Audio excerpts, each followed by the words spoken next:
SBU is the Spina Bifida Association's new viral education program. Our goal is to bring the world's best care providers and resources directly into your home. SBU is the only free webinar series dedicated solely to the educational, employment, social, self-advocacy, and health needs of people with spina bifida. We hope that you will enjoy today's presentation, Managing Changes in Later Adulthood, and that you take time to complete the evaluation at the close of the presentation. So I'd like to introduce Carrie Dingus, Jay Hoffman, and Heather Reese, as well as Sharon Ramey and Marcy Mendelson. So Marcy's going to give an overview of the morning, and then we'll go. Good morning. What we have planned for today is kind of an interactive discussion, and we've titled it Managing Changes in Later Adulthood. And really it's meant to kind of talk about the changes that occur through life and how three adults with spina bifida, what they've gone through up to this point in their life. And so we have a few areas that we really want to discuss, but it's really meant to be interactive. So after, they'll give a brief introduction of themselves, and then we'll go into each of the individual topics, and you'll have an opportunity to ask questions during these topics, and then at the end over these topics and any other topics. Okay? So I think we'll start with... Well, and then just the other thing, some of this information is confidential, so whatever is said, please keep it in this room. You know, these individuals have been so kind to kind of share their stories, so if we can just keep things confidential, that would be great. So kind of what you see here stays here. Kind of like the Cincinnati, not Vegas thing. So I think we'll start with Carrie Dingus here on the end, and we've asked each of the panel members to just give a brief introduction about themselves so you can kind of understand where they're coming from to begin with, and then we'll kind of go from there. Hi. I grew up in southeast Ohio around Huntington, West Virginia. Went to a public school from kindergarten through the 12th grade.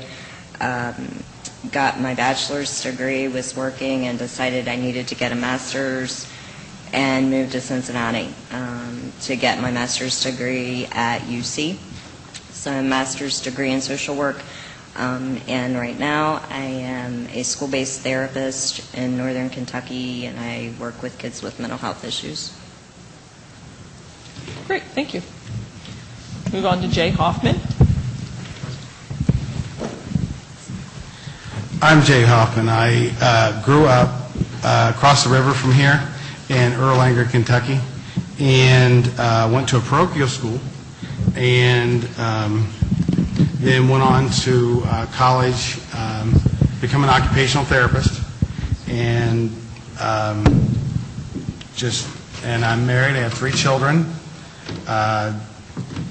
and yeah, they're all 13, 14, and 17. So. Brave man. She said he's a brave man. But yeah, that's pretty much me in a short nutshell, I guess. Okay, thank you. Heather Reese. I'm Heather Reese. I'm 37 years old. I live here in Cincinnati. I had some college. I didn't finish, don't have any great degree or anything like that. Currently working for Goodwill Industries, and do this to be an advocate for the younger generation. Okay, thank you. So one of the first things we wanted to talk about was educational and vocational. So kind of where folks are with their backgrounds, how they got to where they are, and where they're headed in the future. And again, as the panel talks, you know, feel free to ask questions of things that you'd like to know from their experiences or how to help you with your own experiences. You know, we'll start with you, Jay. Okay. Well, educationally, I went, again, like I mentioned before, I went to a parochial school growing up. Was not allowed to take gym. That was a no-no. And went all through high school without taking gym, learned how to tally, take score, for all the games that all the other kids played. And when I got to my senior year in high school, the my friends knew I am ambulatory, and my friends knew that I could play basketball. And so they decided, and I decided, that I was going to play intramural basketball. Well, it took an act of Congress to get that done. I had to get all kinds of permissions from my doctors, and my parents had to sign a liability waiver for the school that they wouldn't sue them if I got hurt. So, did that. Also, in high school as well, I decided I wanted to be an occupational therapist, and went through, and the guidance counselor did not help me in any particular way as far as getting to college. I kind of had to do everything on my own, looking everything up to be there. My parents, the guidance counselor didn't set up any meetings with any universities. Kind of did it on my own with my parents, and started out at Eastern Kentucky University. At Eastern Kentucky University, I was going through the occupational therapy program. One of the occupational therapy professors called me into her office, and she said, basically, I don't believe that people with disabilities should be therapists. And basically had flunked me that semester, and she said that if she had me, she was going to have me 2 times before I graduated, and told me that she was going to flunk me again, so I didn't graduate. I took the class over. She was the teacher again. I got straight Fs in her class. There was no, on anything that she handed back, there was no corrections, no nothing. It was basically her word against mine, and basically it got to the point where I was going to be kicked out of the OT program, and the other professors knew what was going on, how I was being treated, and because I was quite verbal, and I'm not afraid to not be verbal. And so needless to say, one of the other professors started a program at St. Ambrose University in Davenport, Iowa, and asked me to be his first student. And that's where, to make a long story short, that's where I ended up being an OT. I got my OT degree was in Iowa. So I had to basically pack up my bags and move a couple states over just to get my degree in occupational therapy because of this one professor. Got to the point where the dean of the college of the university basically told my parents to sue her for defamation of character and all kinds of other things because the teacher had tenure and they couldn't do anything with her. But it served no purpose based on the fact that I was accepted at the other school, and it wasn't worth the time and the effort to do that at that point. So I just moved on and got my OT degree. Well, currently, I've been an OT for almost 20 years, and currently working for Claremont County MRDD, or DD, I should say, not DD, MRDD. Yeah, right. But it is a local county disability program, which I'm sure if you're from out of state, all of the states have some type of either area or a district disability program for their handicapped folks or disabled folks. And matter of fact, in Iowa, when I lived in Iowa, they were in areas. They had, I think, 16 areas that was separated. So because of the lack of population, they had the separate areas in the state. So I've been an OT for 19 years.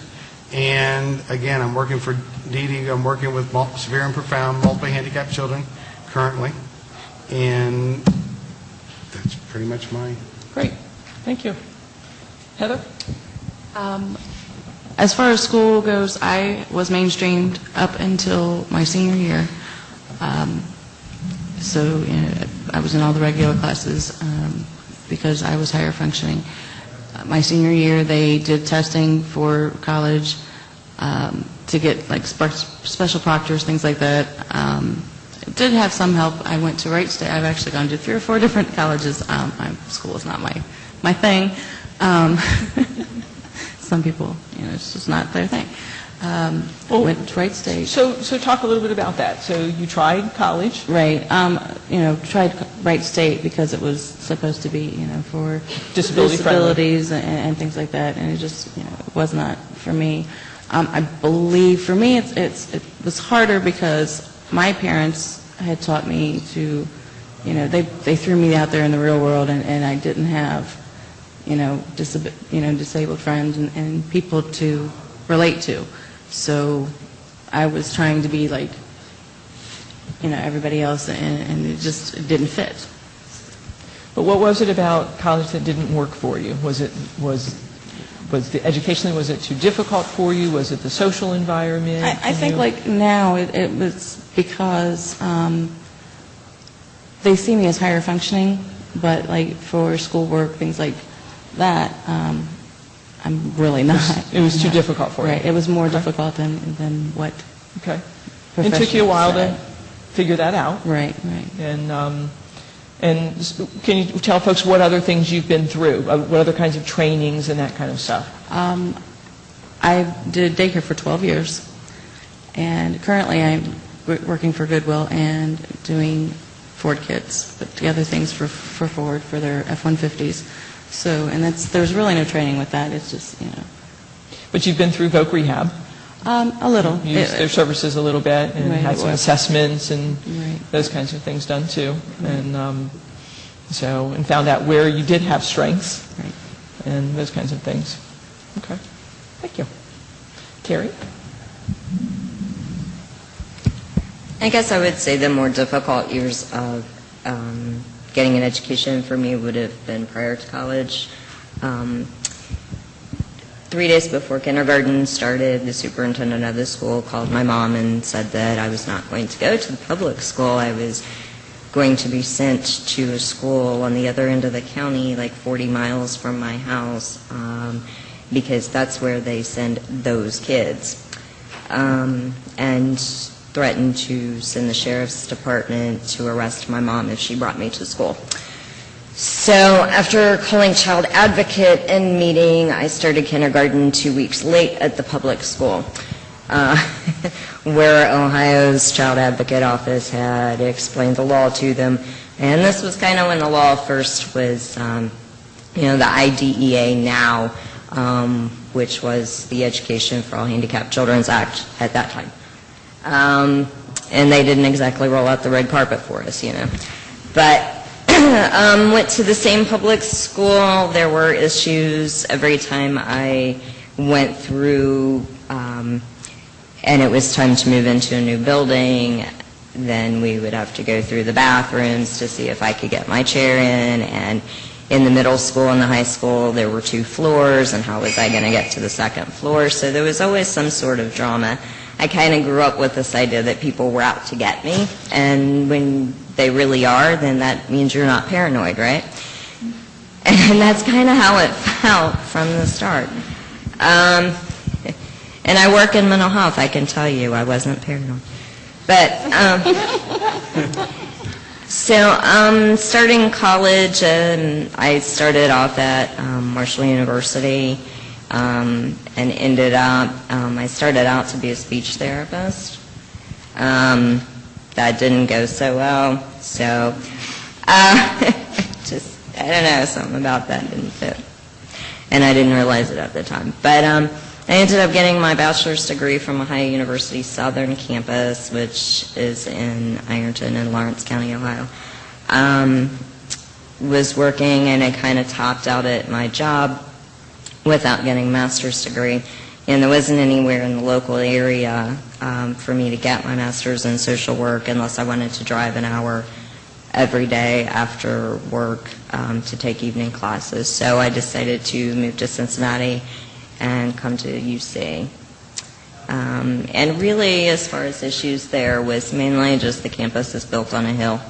So at any time I've ever, and even when I went to Marshall University, parking was an issue because I needed multiple parking permits in order to be able to park closer to the buildings, because hiking 2 blocks across campus, not going to happen for me.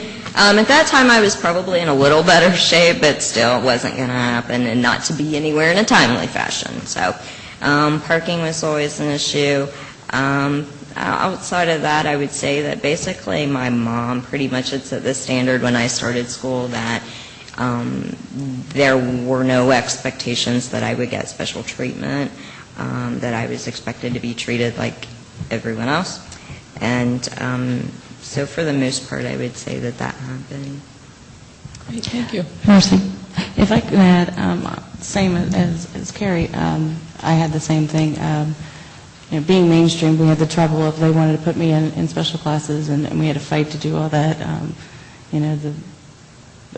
The parking, and then being bused out to other schools that were more accessible than the ones that were around me, and fighting for the schools, and bringing classrooms that were upstairs down for me, and So because this is meant to be an interactive discussion, do we have anybody who has experiences that they'd like to share, or questions that they'd like to ask, or anything like that? He's coming. I also have a college education, a bachelor's degree in what was called home ec, is now called family science, and a master's in rehab counseling. When I was ready to go to college, I was always mainstream. The only thing I got out of was once I was in junior and senior high, I was exempt from Phi-Ed. But during grade school, the Phi-Ed teachers were creative and found ways for me to be involved. I was ambulatory at that point in time. I was walking on with crutches and braces.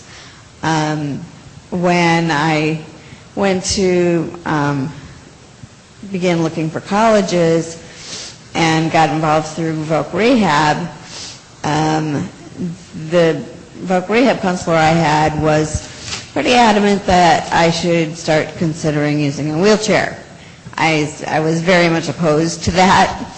She said, okay, if you can, by the end of the summer, before school starts, convince me that you can walk a mile, fine. So I did that. I was rather limited as to where my parents would consider letting me go to school. I'm originally from Minnesota. I grew up in a college town. My parents were both college educated, so it was kind of a given that college was going to happen. Initially, I went away to school because I did want to go away to school. And the state university that my parents, other than the local one that they would consider, was 100 miles from home, and it wasn't any bigger than the high school I went to. And it was considered to be the handicap accessible state university in the mid-1970s. And it was a very horrible experience. A very large percent of the population, student population, were from small farm communities, had never had exposure to a person with a disability, and about 15% of the student body were kids with disabilities. Some had been sent to boarding schools or transported to other communities, so they were sort of used to being segregated. I was not, and I was really miserable and really opposed to that. And at the time, I really couldn't put my finger that was exactly what the problem was. It took reflections later on to realize that that's what happened, that I just didn't feel like I fit in. But after one quarter, I transferred, went back home, but not really back home. My parents had planned on me living in a dorm, so I did live in a dorm. So I had basically a normal college experience, even though it was in my hometown. I was 3 miles from my parents' house, and I was very successful. Are you working now? Unfortunately not. I worked in the field of rehab for about 15 years. And about 6 years ago, my health started falling apart, and I ended up having to quit working. But you worked after you got your degree. It sounds like you worked for about 15 years, you said, right? I graduated with my bachelor's in 1981, and went back to school in 1988. I worked that entire time in the Twin Cities metro area, working for large companies such as Pillsbury. And so if you look at my resume, it would look wonderful. It really would. And then I moved to Omaha after I got my master's degree and worked for Voc Rehab for about 10 years. Then had some medical issues. I didn't have enough leave time. They forced me to resign. Then I started working for an independent living center in Omaha doing Medicaid waiver service coordination. They had a grant from Health and Human Services. And I loved that job. That was really more of what I wanted to do, was making sure people with disabilities were able to live independently in the community as they wanted, as they chose to.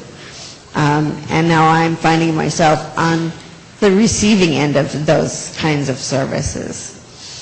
So my education has served me well in terms of knowing what resources are out there and how to access them and things of that nature. And so even though I'm no longer working, I find myself a resource for people that I encounter. Thank you. Thank you for sharing that. Over here.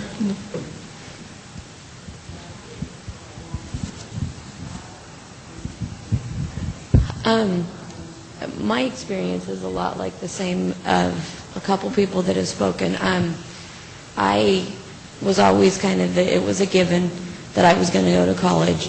And I actually got lucky through growing up. I mean, we had our difficulties. My parents had to fight for mainstreaming and not taking PE with dangers that certain activities could damage the shunt and that kind of thing. And the two-story buildings and in high school, that kind of thing. And then I actually went to a big school that my parents graduated from, so they figured it's a good school. You can get just as good of an education there as you can somewhere that's smaller. Unfortunately, it didn't work out for me, and I fully admit I flunked out the first year. It was just too hard, and you were a number instead of a name there.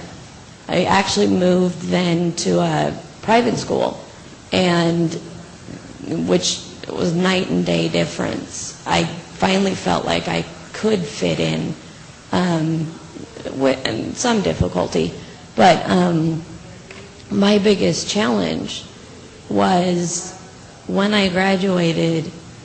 I actually wanted to get into psychology and do private practice, and I had this whole thing set up.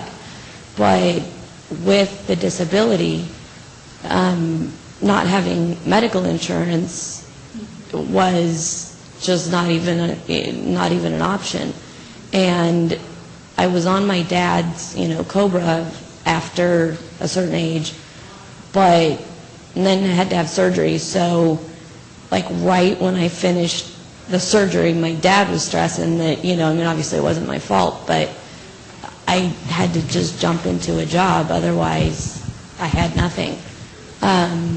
So what I really wanted to do, I couldn't because of that obtaining medical insurance. And I'm currently a teacher, and I want to get out of it, and I've tried looking at other options, but everything I've looked at is not a big enough field, company, whatever, that provides adequate medical insurance.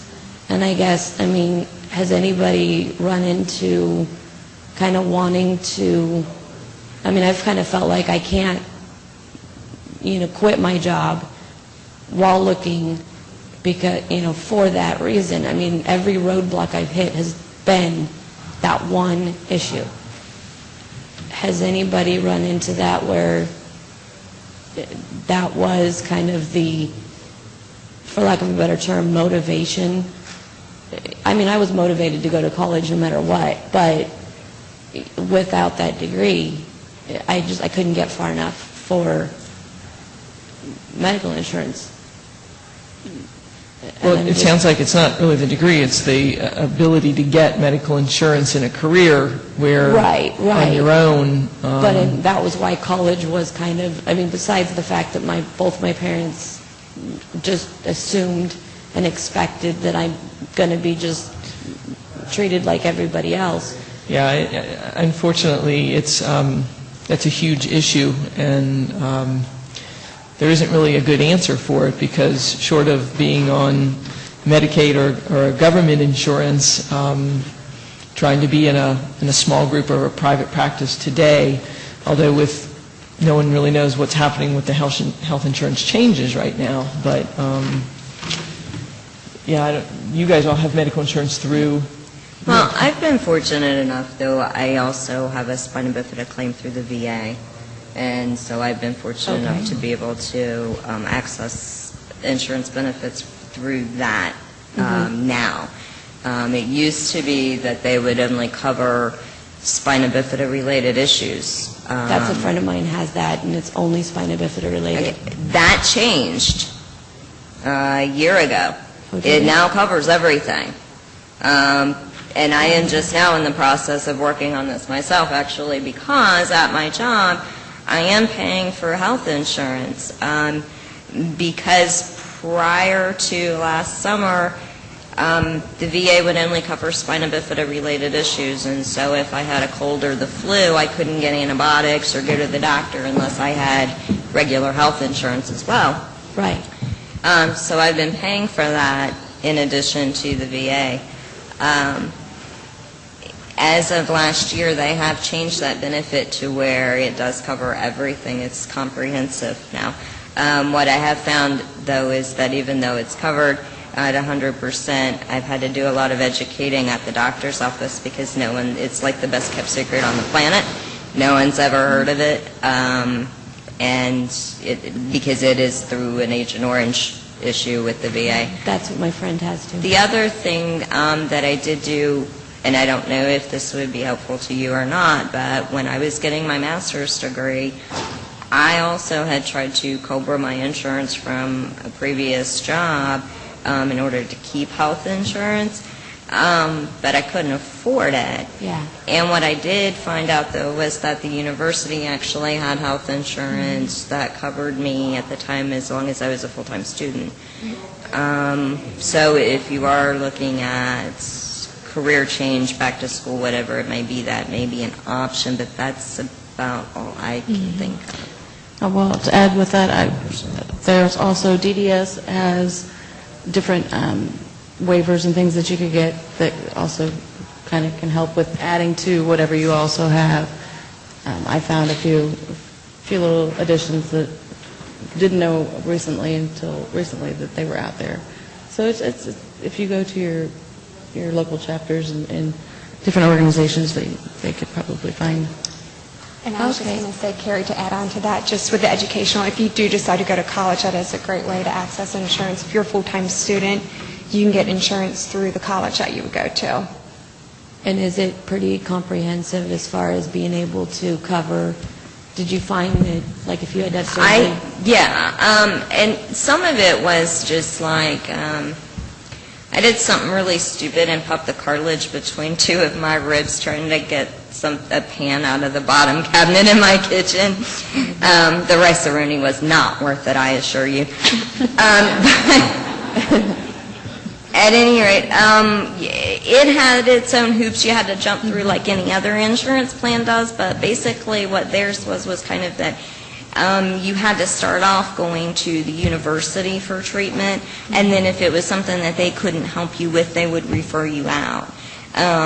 So things were covered, you just kind of had to go through the process that they have, and that's something that you just kind of have to look at the beginning to make sure that's what you want. But that's what I did. And it's pretty reasonably priced from what I remember also. It's not a huge cost. It all went premiums are into the horrible student now loan that I'm still paying on, so.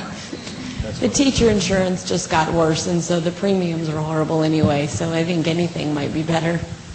So, okay, well, thank you. Hold on one second, we'll get a microphone. I found that in reply to the question about the VA spina bifida, the only thing they do not cover is dental. And I've been having to pay out of pocket for dental. So be careful with that one. All right. There's a question back there. My question for the panel is, having some experience, any advice for teens and young adults as they get ready to plan for college, suggestions for, things they can do to advocate for themselves? I have a question in regards to college, or maybe you guys can talk about that. A lot of individuals that we work with, we really talk about self-advocacy and being able to ask for help, and we really start talking about that in high school. So maybe if you could talk a little bit about self-advocacy, and then to add on to that, maybe the difference between high school as you go and have to be more of an advocate to yourself, for yourself, and then working maybe with like disability services in the college setting, where some of you maybe not access that, or maybe you did and it didn't work. So could you talk about that a little bit? Who wants to go first? Well, the thing that I experienced as far as with going from high school to college, a lot of it, again, I had to do on my own and do my own digging, because I was not considered an academic star at my school. And so it was a matter of me doing it for myself and looking up what I needed to do, Again, it's self-advocacy, saying this is who and the one thing good about me is I'm not shy, so I'm not afraid to ask for help. And I will, again, it's a matter of becoming assertive for yourself.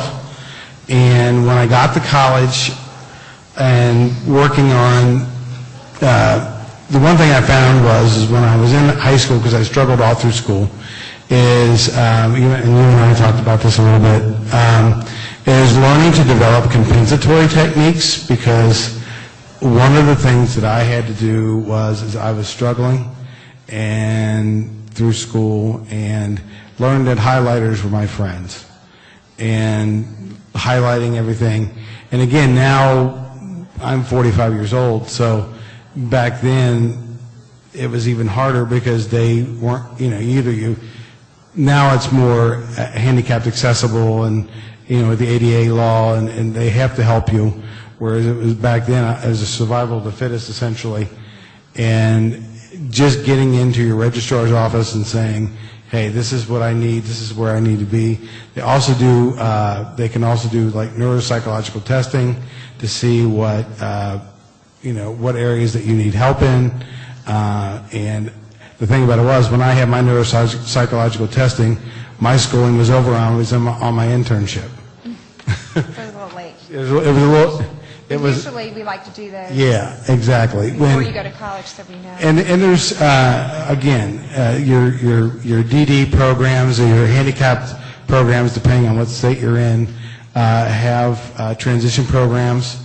The local children's hospitals have your transition programs. They have assessments they can do to see where your help is needed, and they can also. There are some good advocates I know in the county that I work in. The advocate for the handicapped is excellent, and they can also help you along if you're not as assertive as I am, and to help you get what you need. So, Heather, do you want to talk about that? So I know for me, high school wasn't as bad. College, different story. I'm nonverbal and backward, and learned very quickly in college. You have to say what you mean, and if you need something, you have to speak out, because otherwise you get stomped on. So did you do that at Wright State, or did you? I did to some extent. because it was my first college that I went to, it was, new to me and everything. And I did actually have to take the testing that he was speaking of, and found that I needed a proctor and things like that. And they did provide it. For me, and like I said, school was just not my thing, so it was not that I couldn't do it. It was just didn't really want to. So. But if you do the testing and you do speak out, you can find the help that you need to be able to do. Great. Carrie, do you want to? I'm going to rewind just a little bit, because I think it's important to understand that, for me anyway, before I could ever figure out how to advocate for myself, I had to be comfortable with who I was. I think that was where it all started for me. Growing up in a public school system, and I was the only person with a disability in the building, there was one girl a year or two ahead of me in school that had a disability, but she also used a walker, so it really did set me apart. And as much as I tried to be like everyone else, I was never going to be just like everyone else, because, hello, it was pretty obvious, right? So it took me a real long time to be comfortable in my own skin and to be okay with me. Once I got there and knew what I needed, then I could ask for it. The other barrier that I had, though, was that I'm Appalachian, and I don't know if anybody else here is, but that culture tends to sometimes feel like advocating is the same as obnoxious, and it's not. You can advocate without being obnoxious, or rude, or any of those other things. And so there's kind of, I think it takes a while to find the line for yourself as far as knowing when to ask, how far do I go in asking, how often do it, And there are some times where you have to ring someone's phone off the hook or beat their door down and all of that. But there are other times where just finding the right person that you need to ask questions, or, let people know what you need is all it takes. And figuring out that balance sometimes just takes a little practice. But that was kind of how I think the process went more for me. Mm-hmm. Now, when you went to college, did you utilize disability services, or did you? Yeah, and I used to have a family doctor that would always ask me, like, he would say, I have a resident, do you care if they come in and meet with you? And I'm like, no. And he said to me one time, he's like, every time I bring somebody in here, I tell them before they go in, I'm like, okay, she doesn't really know she has a disability, so don't tell her. And that was kind of how I had lived most of my life, sort of in this denial thing. So when I used disability services, and honestly, there weren't a lot of things that I needed, but I did need parking. At Marshall University, they had preferential scheduling, where if you were enrolled with disability services, you got to do your schedule before everyone else, so that I was able to get classes that were closer to each other, back to back, or schedule them at good time frames and that sort of stuff, so that it would be easier for me. And I did use those things. As far as extended time and testing and things, like, I didn't really qualify for that. But I did kind of get the basics in help as far as accessibility issues. Okay. All right. So we have one more question. Go ahead. Hi. I went to the University of Arizona, and I had one thing that I would say going through college successfully, especially in a school that big, one thing that was to my advantage and was one of the reasons I went there was because I already knew they had a large population of students with disabilities. They have a very active adaptive sports program. The campus was already accessible, and as a person who'd grown up being the only person in town with a disability, I was like, finally, I don't have to ask for a ramp. But one thing that did come to my advantage was I did use disability services. I got in tight with one person Not that I necessarily needed all of the services they could provide me, but if I did have a problem, I could call them up and say, look, this is my issue. I went in and saw them at the very beginning. My things were more, yes, we got preferential registration. That was awesome. They would move classes if they ended up being in the one building on campus that was not accessible. That was cool. And if I popped a tire, I could go to disability services and they'd fix me up. So knowing those people and knowing that they're there for you and that you have a personal connection with someone in there, even if you never have to use them, you never know when something crazy is going to happen. And I was very far from home, so they were the person who I needed to go to. It was like your parent away from home. Yes, I grew up in Atlanta, went to the University of Arizona. So something happened with my wheelchair, can't call Dad, you know. But you had to advocate for yourself to be Definitely. able to know where to go to find that person. And that was the first time that I had that opportunity, because I grew up in a very small town where everybody knew me, so I didn't really have to make decisions for myself until I went to college. And so disability services was helpful because they already kind of could anticipate my needs, or anybody's needs with a disability. So when I kind of ended up being one of their easier cases. But the fact that they were there was a huge, huge help, and it got me used to talking about my needs. What I did need and what I could pass on. I don't need somebody to take notes for me, but thank you for asking. Right. So. Very good. All right, we're going to move on now to community living. We spent a lot of time on the educational vocational piece, which, you know, is a lot of what we're doing at this point in our lives. But let's talk a little bit about community living and maybe touch on like insurance, just issues with insurance, and just sounds like a couple of you moved here and there and how those things went. Jay, do you want to start? I pretty much, as far as community living, the one thing I do have a regular driver's license. I do drive a regular car. I have been told by my neurosurgeon that he doesn't understand how I can drive a regular car because my legs don't operate. Well, he put a sheet in front of my face when I was about 19 years old, did testing on my legs when I couldn't see what he was doing, and he said, you should not be able to drive a car. But I do, and he says, you really have to think about what you're doing when you do it. But I have no adaptations to my vehicle whatsoever. And as far as like living situations, being that I am ambulatory, made it a little bit easier because I didn't have to, I can't go up and down steps. They aren't my friend. I do have issues with pain in my legs, and going down steps is a lot harder than going up. Do you live in a ranch-style home? Or I live in a bi-level, as a matter of fact. And yeah, I don't get along very well with steps. And back in college, I lived in a dorm, so you use the elevator, go up, up and down the elevator, avoid steps at all costs. And I always view my legs as getting me from point A to point B. That's it, pretty much. And but yeah, most of my apartments I lived in were one story on the main floor.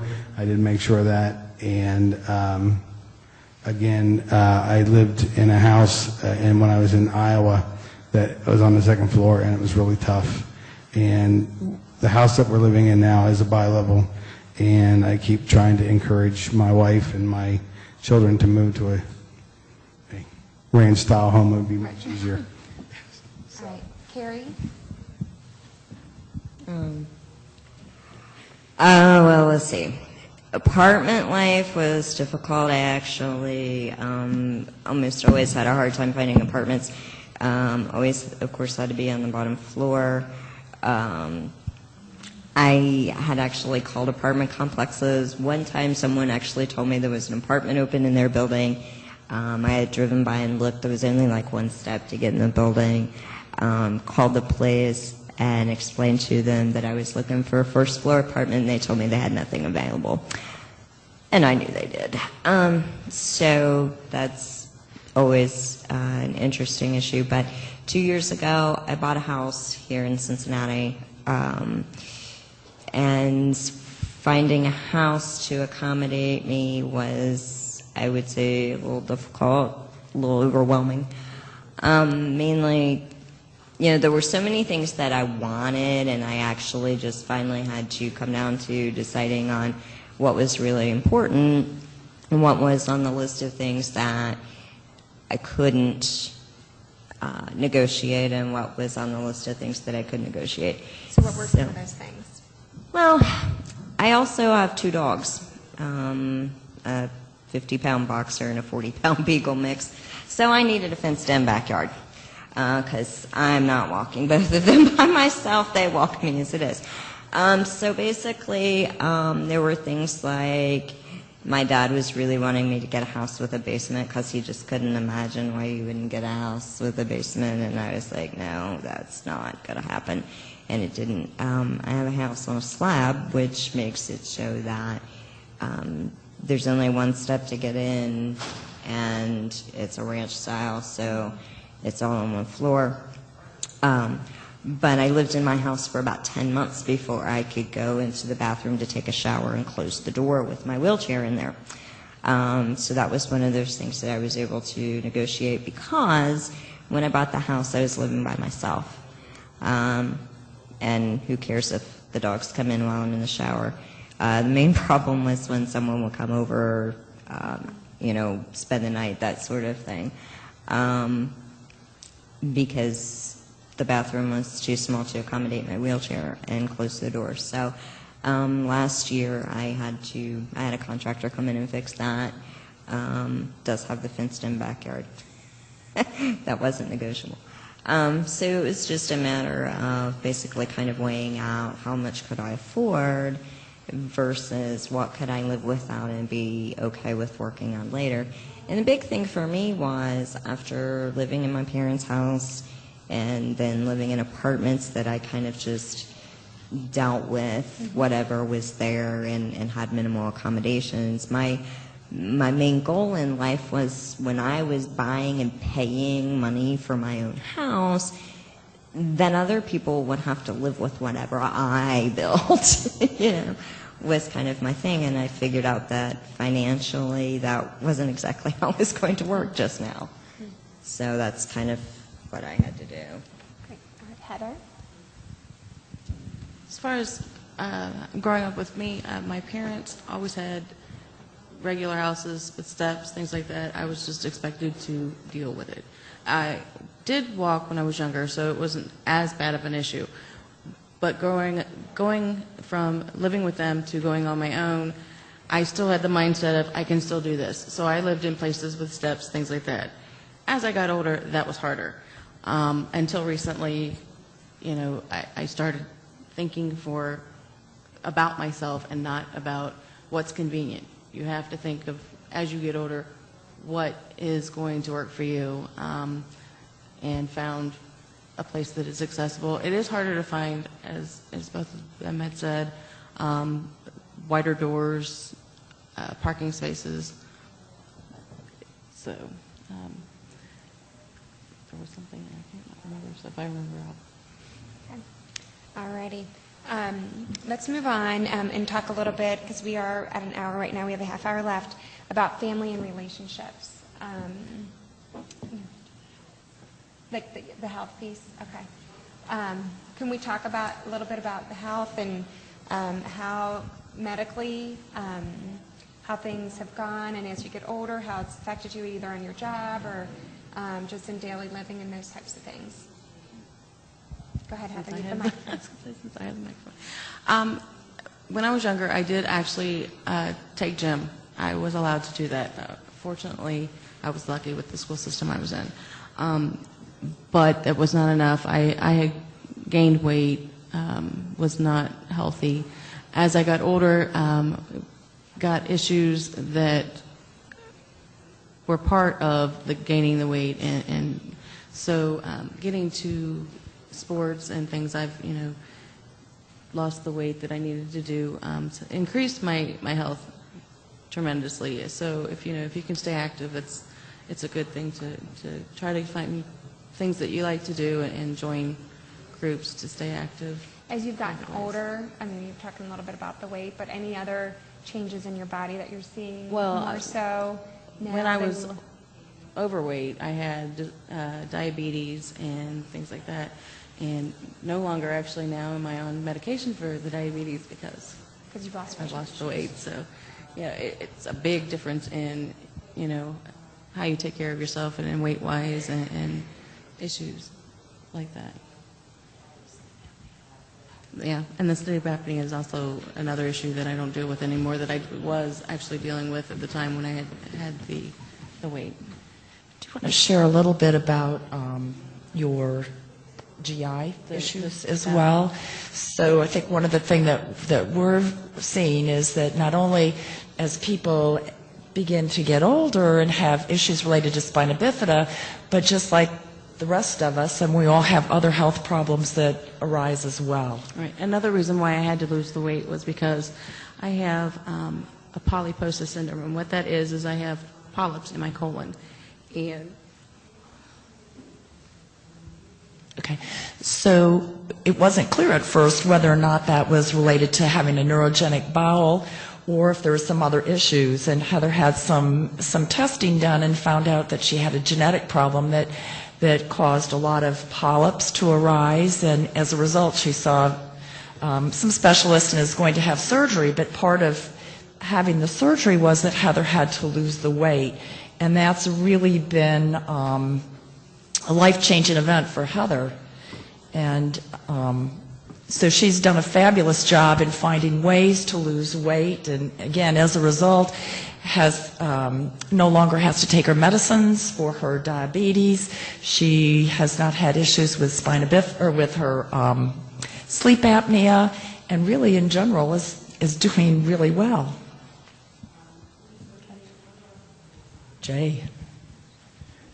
I have always had, because of the lack of mobility with my legs and the walking issues, I've had a lot of pain, muscle spasms, especially as I've gotten older. The muscle spasms have gotten a lot worse in my back and legs, and I've also been diagnosed with restless leg syndrome probably within the last year, and also was born with a congenital heart defect, which is unrelated to the spina bifida. So not only was I going to Children's for one thing, I was going to Children's for another, and the cardiology department. And but other things that I've had is because they did bone transplants on my ankles and fused my ankles when I was little. Of course, now that I've walked and I wasn't supposed to walk, I didn't walk till I was 3 years old. Well, now that I've walked on my legs for 42 years, osteoarthritis set in, and it's just not been, it's one thing after another. Also with the sleep apnea thing, I'm pretty hard-headed, and as my wife and family find out that I'm pretty hard-headed, I'm always waiting for the pill version to come out before wear that mask. The pill version is going to be much better than the VA. I'm just waiting for that pill version to come out. I've got leg length discrepancy, which is also an issue, but I have a buildup on my shoe. Hypertension, I do have hypertension, which is also an issue, which is also related to my weight, and but also a genetic issue. Again, you're not only throwing the spina bifida issues in, but you're also throwing genetic issues in on top of all that, which doesn't help. And but I have a VA shunt, and thank goodness through all these years, the last time I had a revision with my shunt was when I was 4, and it's a coiled shunt, as it described to my parents.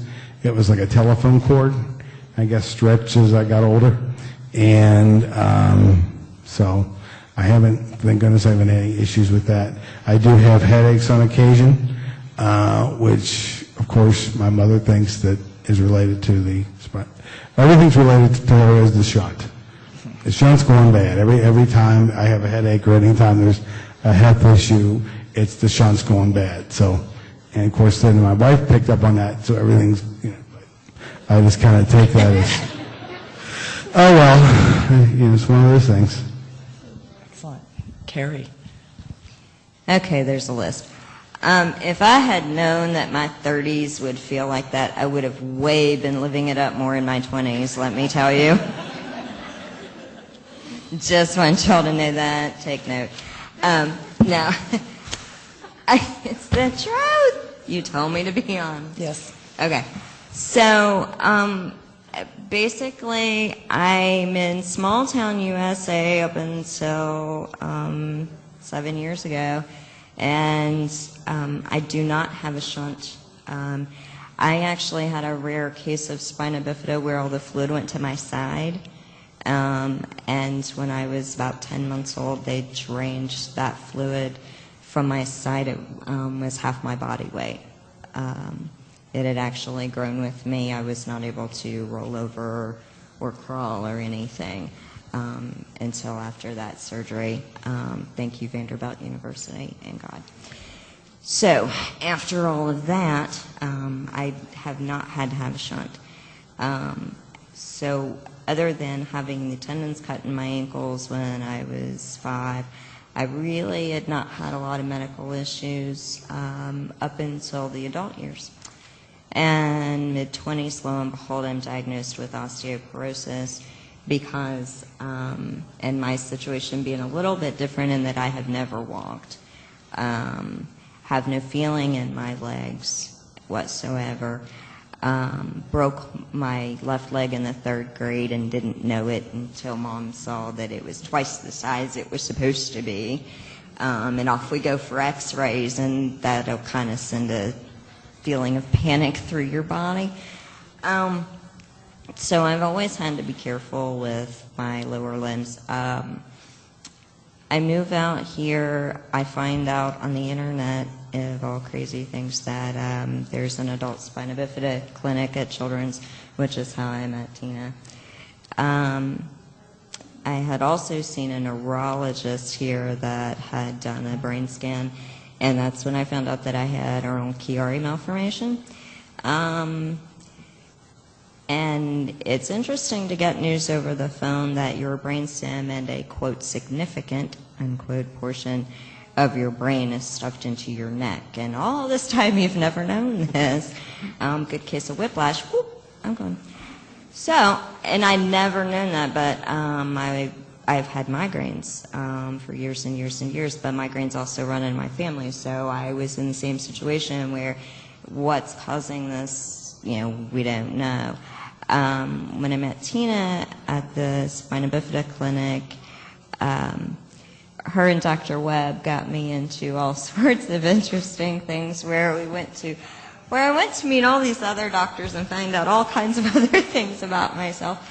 And one of those, he thought that I may have sleep apnea, which we found out was restless leg. So I too have restless leg, however, they're not restless during the day, just at nighttime when I can't control it. So I was not happy to find that out. And it was weird because they weren't even going to attach the leads to my legs in the test because I told the guy, I'm like, I've never walked. They don't move. Apparently they do at nighttime, which keeps me from sleeping well. I've also had a lot of back pain, degenerative issues with the osteoporosis and so forth in my back. I've had to learn how to slow down. I've had to learn that sometimes, I used to when I was younger, the big thing was for me was that if anyone would tell me that I couldn't, that was just way more incentive to prove them wrong. And lately, I have to slow down. I sometimes don't feel like doing things the way that I did before. I think it's important when we get older to be mindful of depression. When I was first finding out all of the things that were wrong with my back and I had to be off work for like 4 weeks in a row, I mean, not only was I just going stir crazy, but it's depressing to find out that you're not able to do all the things that you used to do. Ironically, at the time I was doing admissions on mental health unit at one of the hospitals here. So I did kind of know what to look for. But I think that's important too. When you start looking at health issues, is that you have to be careful about your mental health as well. And I think that's really important.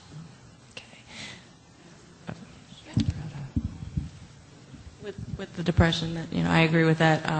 When I had found out, now that I have my composure, about the polyposis syndrome, that was a big thing for me. I was wanting to just be done. That was it.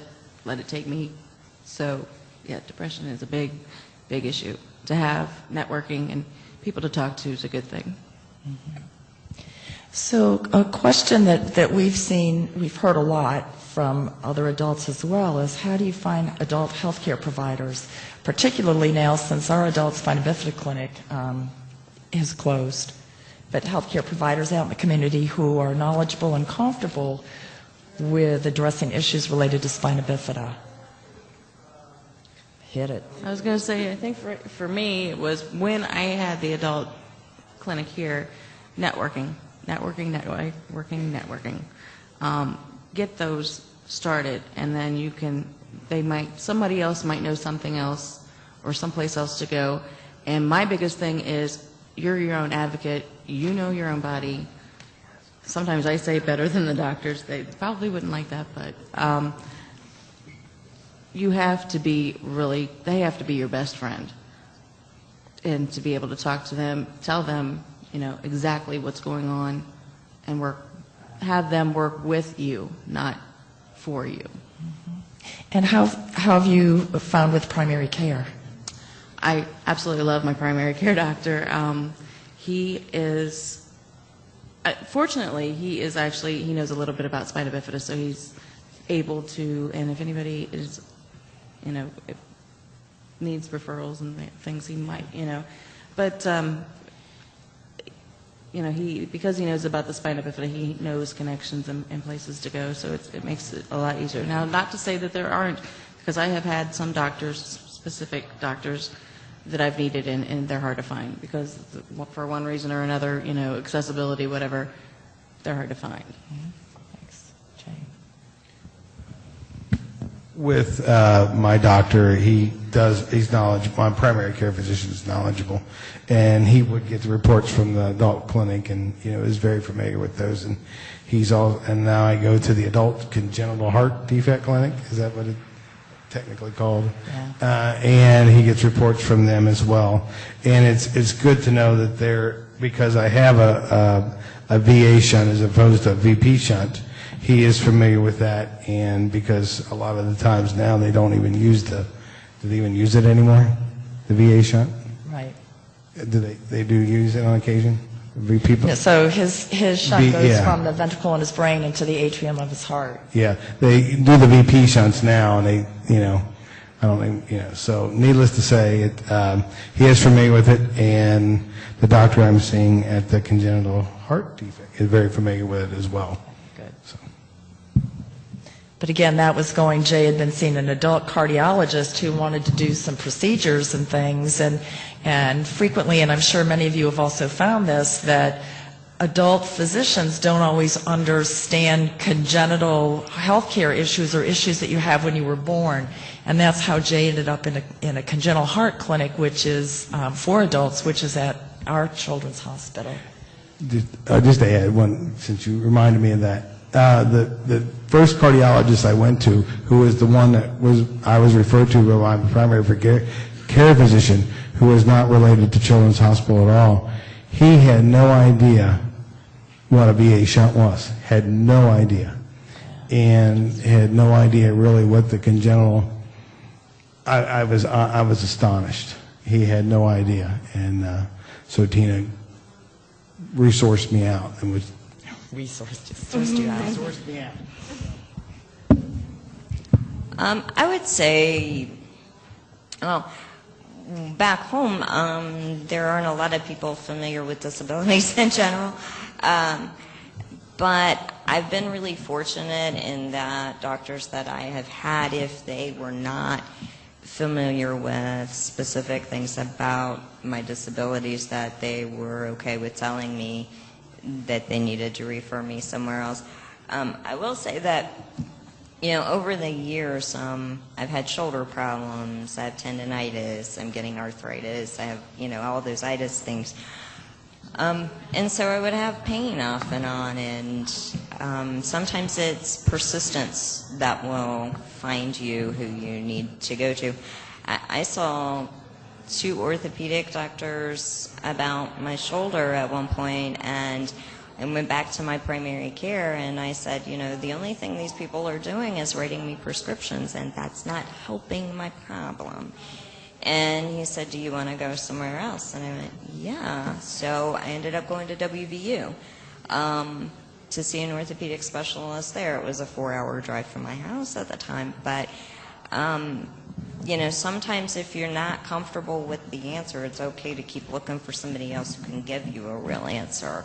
And that's kind of been the thing. And he was the reason that I even looked for the spina bifida clinic when I moved to Cincinnati. Because he said, you seem to be doing well as far as I can tell, but there are going to be things probably coming up in your future that I'm not aware of because that isn't my specialty. And so I think we need to get you connected with people who will know the answers. And I think that's been probably the most important thing for me.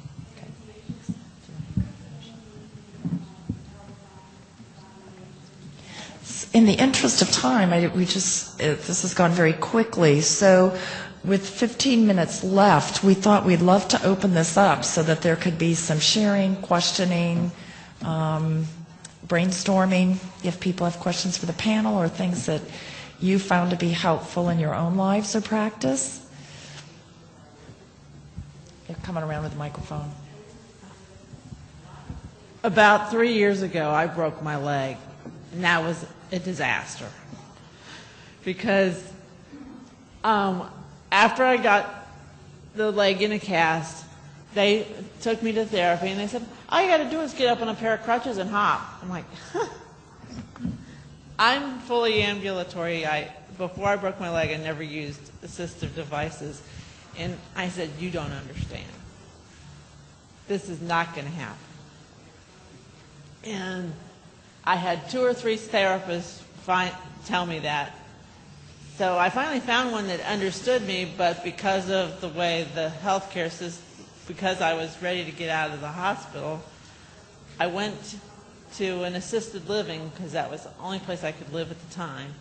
I still live there. I like it. But my house had my neighborhood and my house had all hills and steps. So I couldn't live there because I was stuck in a wheelchair because I couldn't walk on crutches. Then I got therapists, and nobody understood me because they were all from the new school. And I'm 48 years old, so they weren't used to people like me who were fully ambulatory but had my issues. So I had a real frustrating time in terms of therapy. So did you spend a lot of time educating the therapist and the providers that you worked with about spina bifida and what your needs were? Yeah. I spent more time doing that than trying to get the therapy, trying to educate them to what. So self-advocacy again. Yeah. Thank you. I know with me, I had broken my arm in a car accident, and being in the wheelchair, that's kind of difficult. So having somebody, keeping a list or keeping in mind people that, can help you when things like that happen, that you can trust and rely on is a good issue, a good thing to have. Thank you. I just wanted to say, the Spina Bifida Association had put out a guide for how to take care of someone as they get older. I bought that for my doctor, because after 20 years, my primary doctor, because after 20 years of knowing me, he didn't realize that I could feel from the waist down. Thank you for sharing that. So is everybody familiar with the healthcare guide for adults living with spina bifida? So that's available from the Spina Bifida Association, and there's a wonderful at the end there's a couple of wonderful little blurbs about what is spina bifida, and I think there's something about the shunt as well, and those are things that can be copied and given to different healthcare providers that you go to that helps explain what spina bifida is all about. So I'm glad you brought that up. Thank you.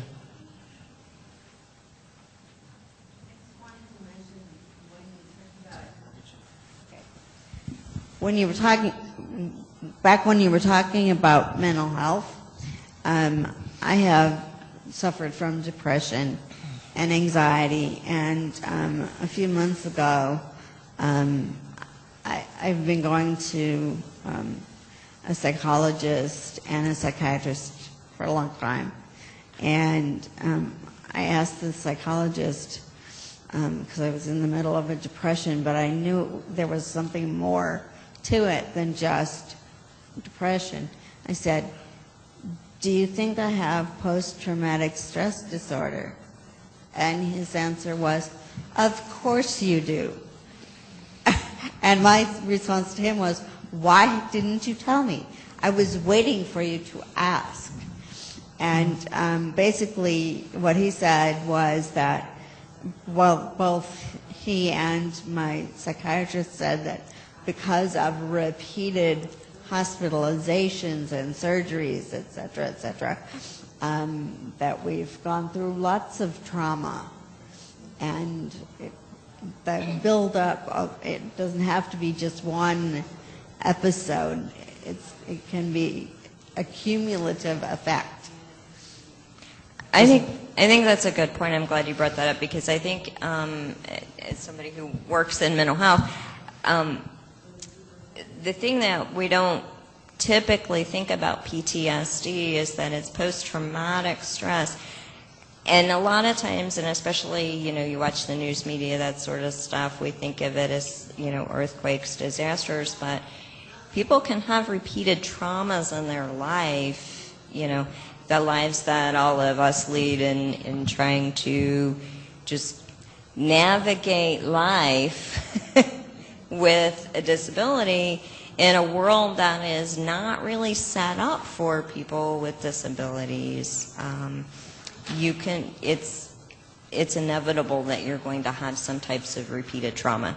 It's going to happen. It's how we deal with it, and making sure that we know when to say when and when to get help.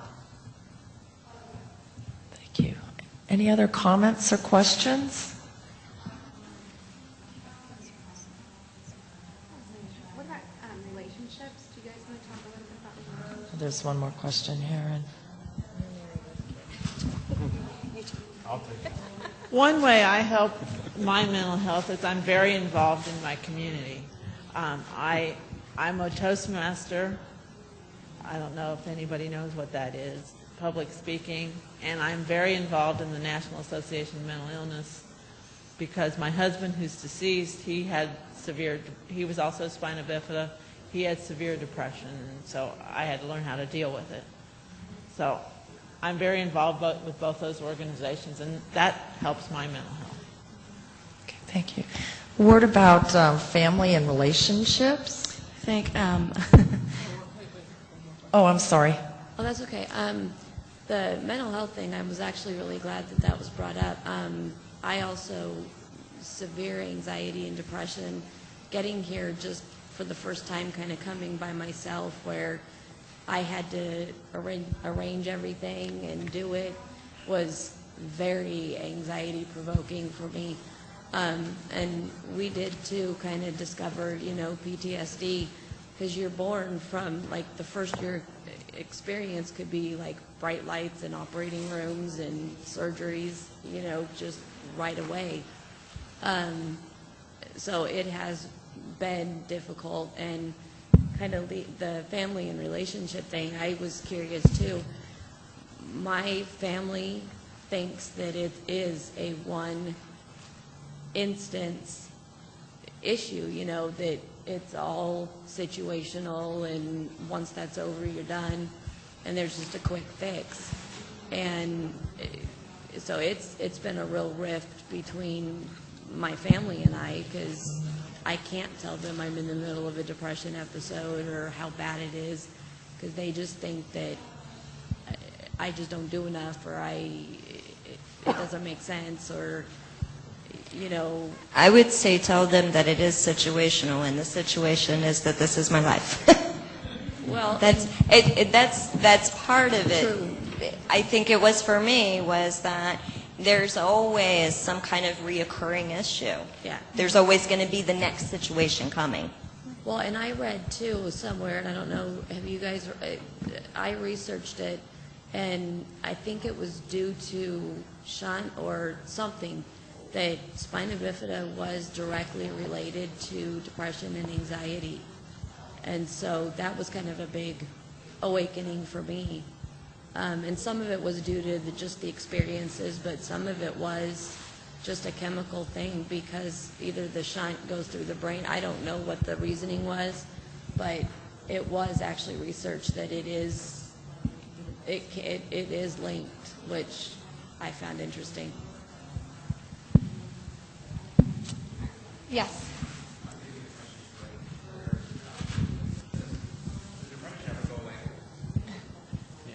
For spina bifida patients, I know I have experienced depression for most of my entire lifetime. Even though I have sought help, it just never seems to actually go away, either with medication or with therapy. It's just a constant day-to-day battle, and it just, as far as I can remember, even as a child.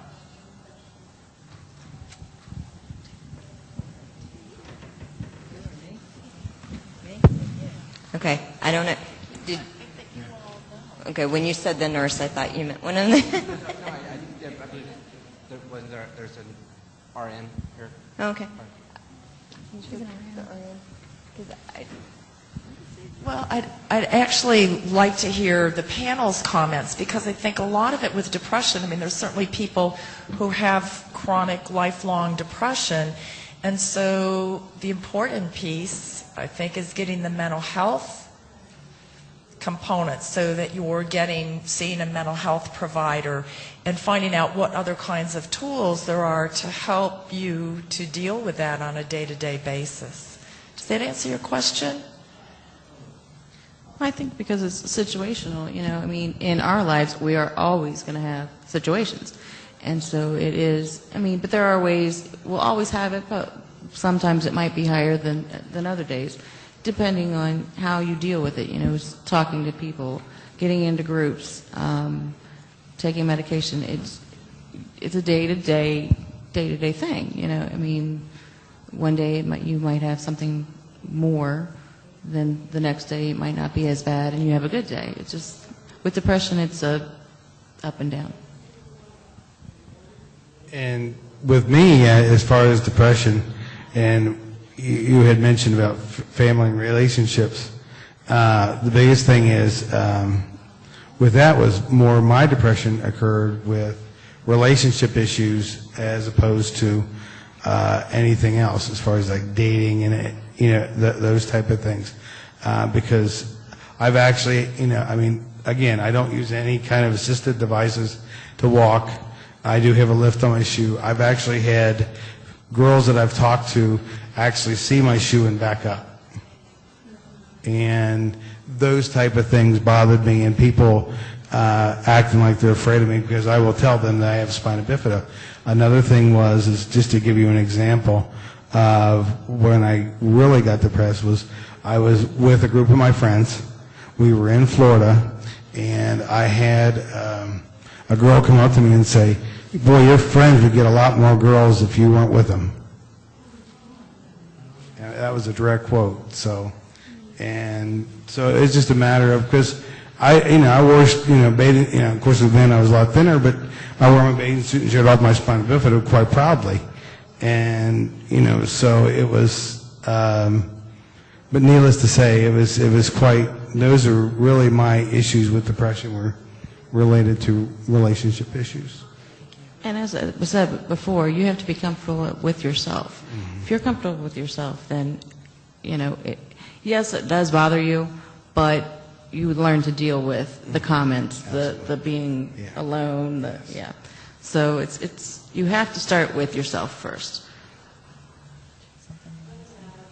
I would agree with that. I would think that being comfortable with me actually makes it easier for me to be more active. And people who work in mental health will tell you that thoughts and feelings and behavior and all that stuff is very interconnected. And so if I want my feelings and my thoughts to be more up than down, then my behavior needs to be more up than down, which means being active, participating in things, going outside of the house, taking a walk, doing all of those things that keep people, being out in the sun, doing all those things that keep you interactive with others, which will help to elevate your mood. So the more time that I spend with my friends or in the backyard throwing a ball with my dog, that's a lot of time that I'm not spending being down about something that happened yesterday or